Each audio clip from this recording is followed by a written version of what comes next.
This show is clean. Omega-3. Pretty much.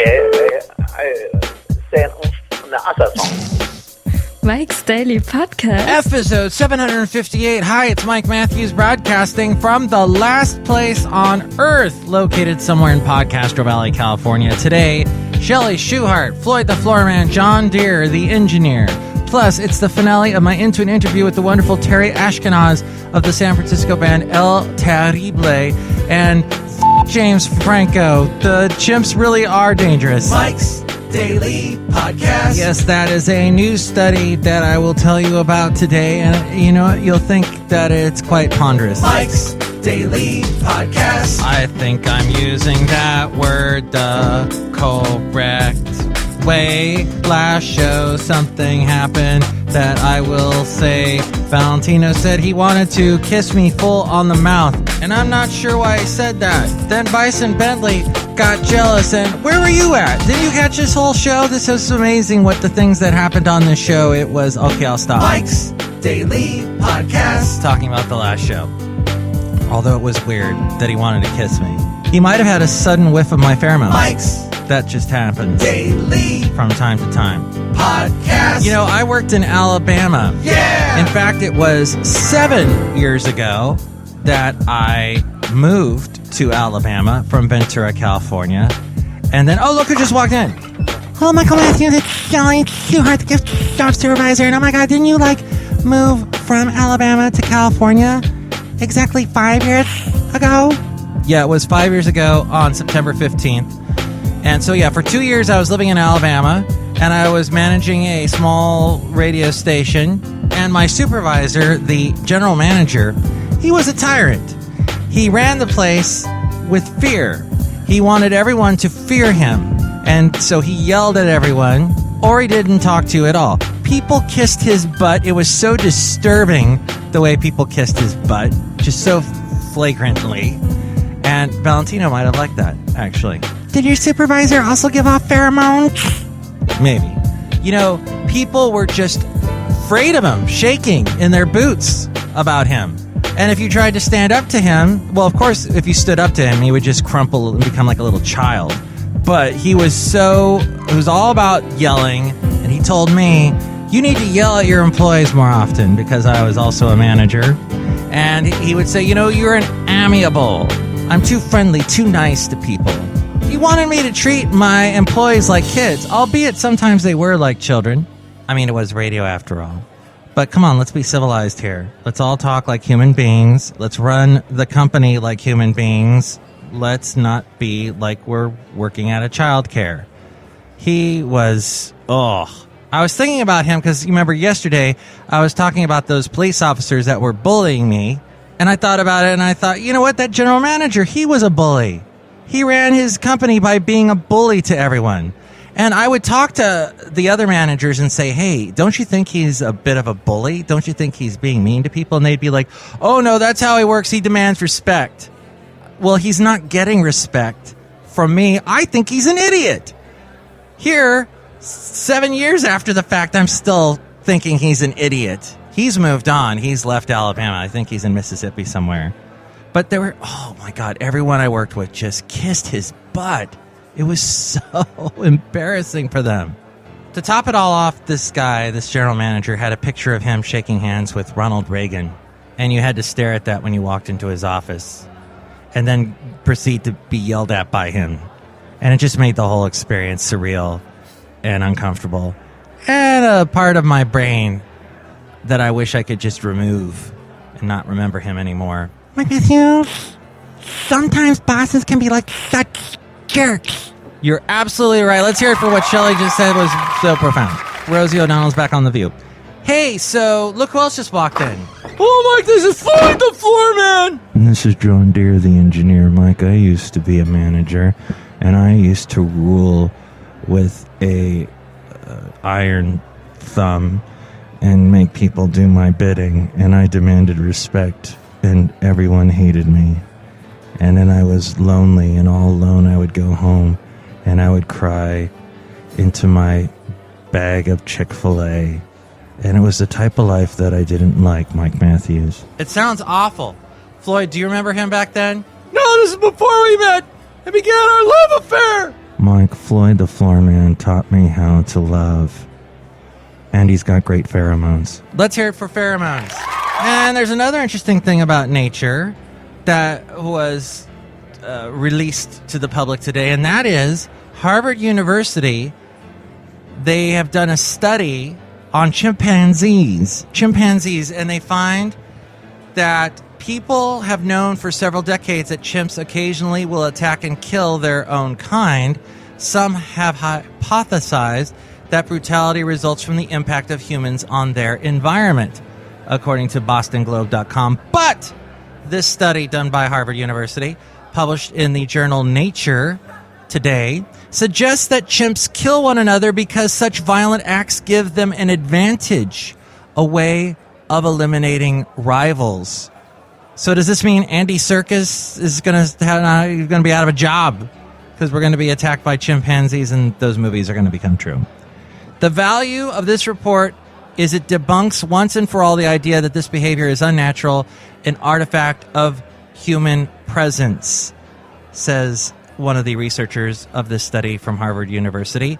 Romantics worry that if violence is a Darwinian adaptation, that must mean that it is good or that it's futile to work for peace because humans have an innate thirst for blood that has to periodically be slaked. Needless to say, he says, I think that all this is profoundly wrong-headed.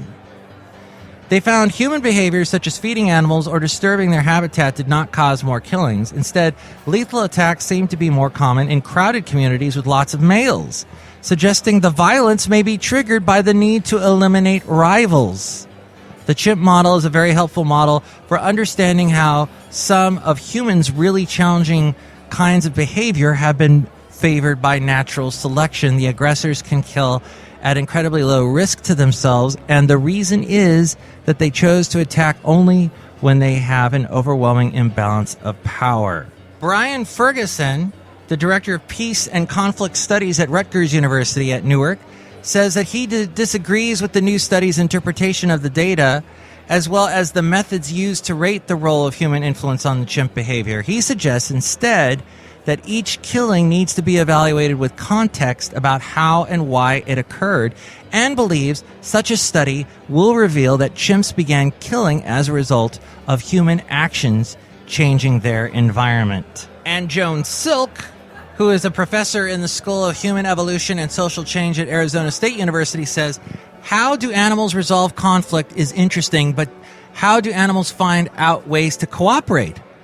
Those are general principles from which we can learn a lot, but it doesn't mean we're expecting them to be the same across species. I study baboons, she says, and I love them dearly, but they do all kinds of things I think are sort of uncivilized. If they were my kids, I'd be very distressed. Just like that general manager I had. A bit distressed by his behavior. What do you think about all this? What do you think about this study? What do you think about tyrant managers? Do you think it's important, if you are a manager, to rule with iron fist, to smack down even the slightest bit of dissension, or maybe listen to your employees from time to time and see where the company is headed as a whole? Maybe treat each other with respect, like human beings, not killing each other like chimpanzees. Damn dirty ape.